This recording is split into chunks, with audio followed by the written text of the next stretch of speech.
Mağaza bağlanır ve her şey maya dəyərinə satılır. Bura bizim Nizami filialımızdır. Gəlin göstərim sizə mağazada nələr var. Mağaza gördüğünüz bütün məhsullar təmiz təbii dəridir və mağaza bağlandığı üçün hər şey maya dəyərinə satılır. Botlar cəmi 79 manata gördünüz. Daha doğrusu 75 manata. Gördüğünüz bu botlar cəmi 75 manata. Və keçirik burada sportlara. Sportlar 59 manata. Bakın gördüğünüz bu sportların hamısı 59 manattan başlayan qiymətlərlə. Sonra klasik modeller. Klasik modeller 49 manata. Bakın gördüğünüz cəmi bu klasik Christabel'indir. Cəmi 49 manata. Trendyol'da Christabel yazın, göreceksiniz ki ne kadar bahalı modellerdir.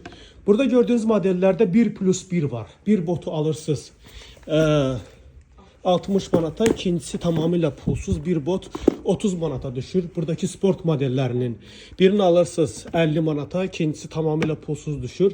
Klasik modellerini ise birini alırsınız 40 manata, ikincisi tamamıyla pulsuz, biri 20 manata düşür. Burada gördüğünüz diğer modellerde hal-hazırda maya dəyərinə satılır. Hamısı təmiz təbii dəridir. Çantalarımız 50% endirimdədir. Tony Berlucci'nin çantalarıdır.